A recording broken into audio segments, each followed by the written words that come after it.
Chapitre 26 Chamanisme et sorcellerie. L'époque actuelle, par là même qu'elle correspond aux dernières phases d'une manifestation cyclique, doit en épuiser les possibilités les plus inférieures. C'est pourquoi elle utilise en quelque sorte tout ce qui avait été négligé par les époques antérieures.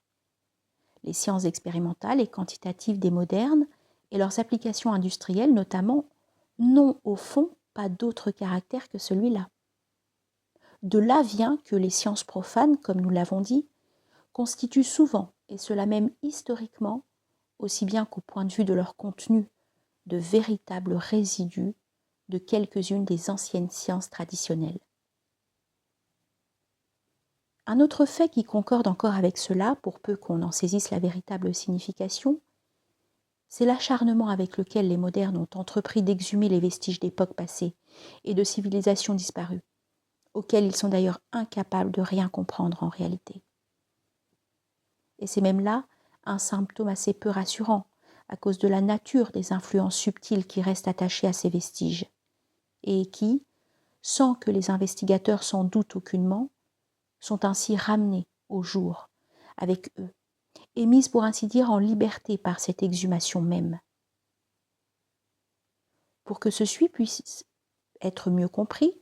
nous allons être obligés de parler tout d'abord quelque peu de certaines choses qui, en elles-mêmes, sont à vrai dire tout à fait en dehors du monde moderne, mais qui n'en sont pas moins susceptibles d'être employées pour exercer, par rapport à celui-ci, une action particulièrement désagrégeante. Ce que nous en dirons ne sera donc une digression qu'en apparence, et ce sera d'ailleurs en même temps une occasion d'élucider certaines questions trop peu connues. Il nous faut ici avant tout dissiper encore une confusion et une erreur d'interprétation due à la mentalité moderne. L'idée qu'il existe des choses purement matérielles, conception exclusivement propre à celle-ci, mais au fond, si on la débarrasse de toutes les complications secondaires qui ajoutent les théories spéciales des physiciens, rien d'autre que l'idée qu'il existe des êtres et des choses qui ne sont que corporels, et dont l'existence et la constitution n'impliquent aucun élément d'un ordre autre que celui-là. Cette idée est en somme liée directement au point de vue profane tel qu'il s'affirme sous sa forme en quelque sorte la plus complète dans les sciences actuelles, car celle-ci se caractérisant par l'absence de tout rattachement à des principes d'ordre supérieur. Les choses qu'elles prennent pour objet de leur étude doivent être elles-mêmes conçues comme dépourvues d'un tel rattachement, en quoi se montre du reste encore le caractère résiduel de ces sciences. C'est là, pourrait-on dire, une condition pour que la science soit adéquate à son objet, puisque si elle admettait qu'il en fût autrement, elle devrait par là même reconnaître que la vraie nature de cet objet lui échappe. Peut-être ne faut-il pas chercher ailleurs la raison pour laquelle les scientistes se sont tant acharnés à discréditer toute conception autre que celle-là, en la présentant comme une superstition due à l'imagination des primitifs, lesquels, pour eux, ne peuvent être autre chose que des sauvages ou des hommes de mentalité enfantine, comme le veulent les théories évolutionnistes. Et que ce soit de leur part incompréhension pure et simple ou parti pris volontaire, ils réussissent en fait à en donner une idée suffisamment caricaturale pour qu'une telle appréciation paraisse entièrement justifiée à tous ceux qui les croient sur parole, c'est-à-dire à la grande majorité de nos contemporains. Il en est ainsi en particulier en ce qui concerne les théories des ethnologues sur ce qu'ils ont convenu d'appeler l'animisme. Un tel terme pourrait d'ailleurs, à la rigueur, avoir un sens acceptable, mais bien entendu, à la condition de le comprendre tout autrement qu'ils ne le font, et de n'y voir que ce qu'il peut signifier étymologiquement. En effet, le monde corporel, en réalité, ne peut pas être considéré comme un tout se suffisant à lui-même, ni comme quelque chose d'isolé dans l'ensemble de la manifestation universelle. Au contraire, et quelles que puissent être les apparences dues actuellement à la solidification, il procède tout entier de l'ordre subtil dans lequel il a, peut-on dire, son principe immédiat,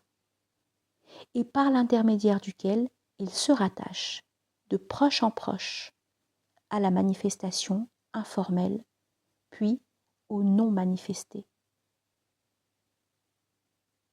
S'il en était autrement, son existence ne pourrait être qu'une illusion pure et simple, une sorte de fantasmagorie derrière laquelle il n'y aurait rien, ce qui en somme revient à dire qu'il n'existerait en aucune façon. Dans ces conditions, il ne peut y avoir dans ce monde corporel aucune chose dont l'existence ne repose en définitive sur des éléments d'ordre subtil, et au-delà de ceux-ci sur un principe qui peut être dit spirituel,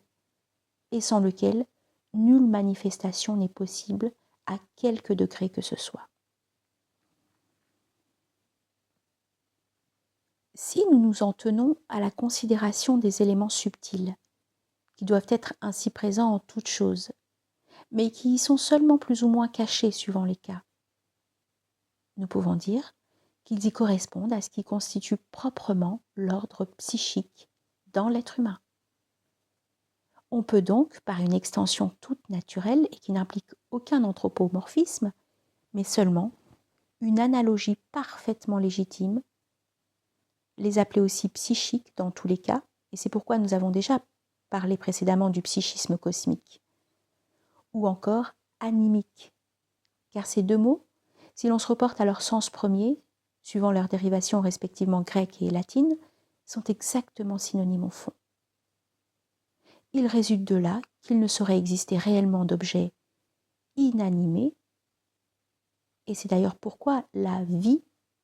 est une des conditions auxquelles est soumise toute existence corporelle sans exception. C'est aussi pourquoi personne n'a jamais pu arriver à définir d'une façon satisfaisante la distinction du vivant et du non-vivant.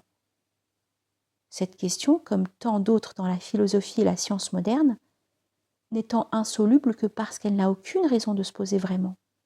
puisque le non-vivant n'a pas de place dans le domaine envisagé, et qu'en somme, tout se réduit à cet égard à de simples différences de degré. On peut donc, si l'on veut appeler animisme une telle façon d'envisager les choses, en n'entendant par ce mot rien de plus ni d'autre que l'affirmation qu'il y a dans celle-ci des éléments animiques, et l'on voit que cet animisme s'oppose directement au mécanisme, comme la réalité même s'oppose à la simple apparence extérieure. Il est d'ailleurs évident que cette conception est primitive, mais tout simplement parce qu'elle est vraie, ce qui est à peu près exactement le contraire de ce que les évolutionnistes veulent dire quand ils la qualifient ainsi. En même temps, et pour la même raison, cette conception est nécessairement commune à toutes les doctrines traditionnelles. Nous pourrions donc dire encore qu'elle est normale, tandis que l'idée opposée, celle des choses inanimées, qui a trouvé une de ses expressions les plus extrêmes dans la théorie cartésienne des animaux-machines, représente une véritable anomalie, comme il en est du reste pour toutes les idées spécifiquement modernes et profanes. Mais il doit être bien entendu qu'il ne s'agit aucunement, en tout cela, d'une personnification des forces naturelles que les physiciens étudient à leur façon, et encore moins de leur adoration, comme le prétendent ceux pour qui l'animisme constitue ce qu'ils croient pouvoir appeler la religion primitive. En réalité, ce sont des considérations qui relèvent uniquement du domaine de la cosmologie, et qui peuvent trouver leur application dans diverses sciences traditionnelles. Il va de soi aussi que, quand il est question d'éléments psychiques inhérents aux choses, ou de forces de cet ordre s'exprimant et se manifestant à travers celles-ci, tout cela n'a absolument rien de spirituel. La confusion de ces deux domaines est, elle encore, purement moderne, et elle n'est sans doute pas étrangère à l'idée de faire une religion de ce qui est science au sens le plus exact de ce mot. en dépit de leur prétention aux idées claires, héritage direct d'ailleurs, du mécanisme et du mathématisme universel de Descartes, nos contemporains mélangent de bien singulière façon les choses les plus hétérogènes et les plus essentiellement distinctes. Maintenant, il importe, pour ce à quoi nous voulons en venir présentement, de remarquer que les ethnologues ont l'habitude de considérer comme primitives des formes qui, au contraire, sont dégénérées à un degré ou à un autre. Pourtant, bien souvent, elles ne sont pas réellement d'un niveau aussi bas que leurs interprétations le font supposer. Mais quoi qu'il en soit, ceci explique que l'animisme, qui ne constitue en somme qu'un point particulier d'une doctrine, ait pu être pris pour caractériser celle-ci tout entière. En effet, dans les cas de dégénérescence, c'est naturellement la partie supérieure de la doctrine, c'est-à-dire son côté métaphysique et spirituel, qui disparaît toujours plus ou moins complètement. Par suite, ceux qui n'étaient originairement que secondaires, et notamment le côté cosmologique et psychique, auquel appartiennent proprement l'animisme et ses applications, prend inévitablement une importance prépondérante. Le reste, même s'il subsiste encore dans une certaine mesure, peut facilement échapper à l'observateur du dehors, d'autant plus que celui-ci, ignorant la signification profonde des rites et des symboles, est incapable d'y reconnaître ce qui relève d'un ordre supérieur, pas plus qu'il ne le reconnaît dans les vestiges des civilisations entièrement disparues,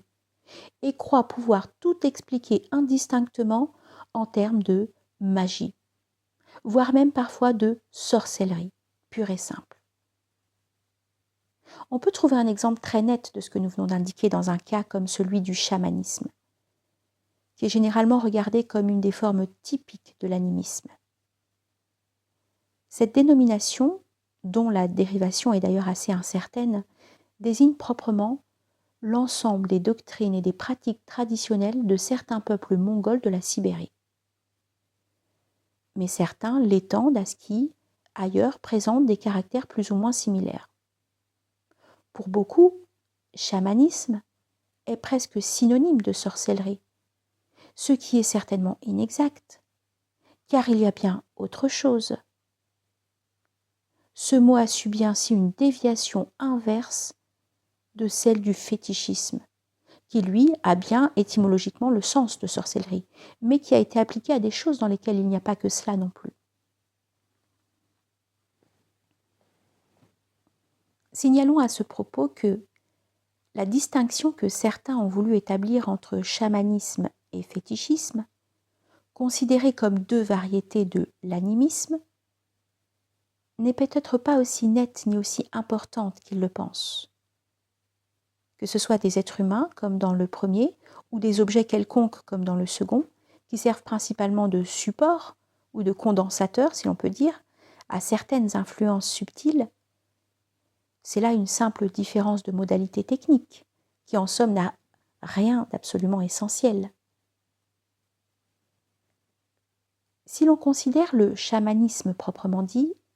on y constate l'existence d'une cosmologie très développée et qui pourrait donner lieu à des rapprochements avec celle d'autres traditions sur de nombreux points, à commencer par la division des trois mondes, qui semble en constituer la base même. D'autre part, on y rencontre également des rites comparables à quelques-uns de ceux qui appartiennent à des traditions de l'ordre le plus élevé. Certains, par exemple, rappellent d'une façon frappante des rites védiques, et qui sont même parmi ceux qui procèdent le plus manifestement de la tradition primordiale, comme ceux où les symboles de l'arbre et du cygne jouent le rôle principal. Il n'est donc pas douteux qu'il y ait là quelque chose qui, à ses origines tout au moins, constituait une forme traditionnelle régulière et normale.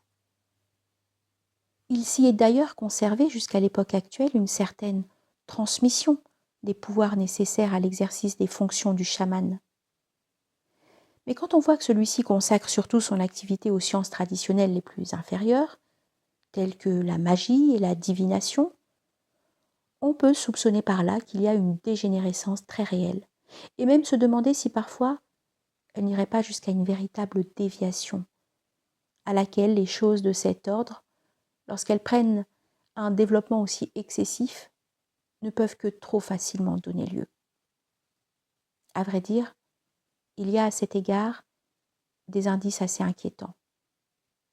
L'un d'eux est le lien établi entre le chaman et un animal, lien concernant exclusivement un individu et qui par conséquent n'est aucunement assimilable au lien collectif qui constitue ce qu'on appelle à tort ou à raison le totémisme.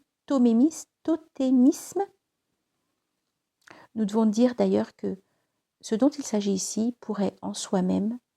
être susceptible d'une interprétation tout à fait légitime et n'ayant rien à voir avec la sorcellerie.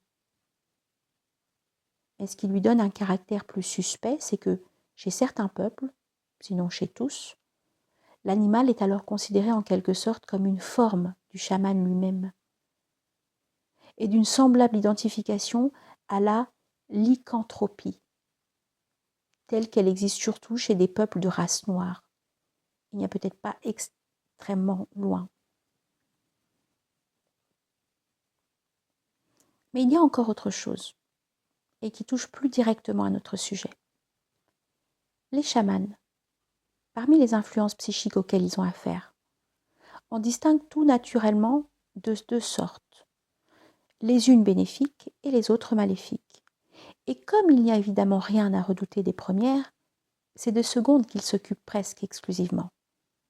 Tel paraît être du moins le cas le plus fréquent, car il se peut que le chamanisme comprenne des formes assez variées et entre lesquelles il y aurait des différences à faire sous ce rapport. Il ne s'agit d'ailleurs nullement d'un culte rendu à ces influences maléfiques, et qui serait une sorte de satanisme conscient, comme on l'a parfois supposé à tort. Il s'agit seulement, en principe, de les empêcher de nuire, de neutraliser ou de détourner leur action. La même remarque pourrait s'appliquer aussi à d'autres prétendus adorateurs du diable qui existent en diverses régions. D'une façon générale, il n'est guère vraisemblable que le satanisme réel puisse être le fait de tout un peuple. Cependant, il n'en est pas moins vrai que, quelle qu'en puisse être l'intention première, le maniement d'influences de ce genre, sans qu'il soit fait aucun appel à des influences d'un ordre supérieur, et encore bien moins à des influences proprement spirituelles, en arrive par la force même des choses à constituer une véritable sorcellerie. Bien différente d'ailleurs de celle des vulgaires sorciers de campagne occidentaux, qui ne représentent plus que les derniers débris d'une connaissance magique aussi dégénérée et réduite que possible, et sur le point de s'éteindre entièrement. La partie magique du chamanisme,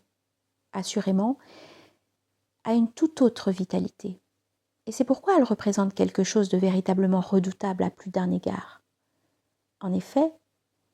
le contact, pour ainsi dire, constant avec ces forces psychiques inférieures est des plus dangereux. D'abord pour le chaman lui-même, cela va de soi, mais aussi à un autre point de vue dont l'intérêt est beaucoup moins étroitement localisé. En effet, il peut arriver que certains, opérant de façon plus consciente et avec des connaissances plus étendues, ce qui ne veut pas dire d'ordre plus élevé, utilisent ces mêmes forces pour de toute autre fin, à l'insu des chamans ou de ceux qui agissent comme eux, et qui ne jouent plus en cela que le rôle de simple instrument pour l'accumulation des forces en question en des points déterminés.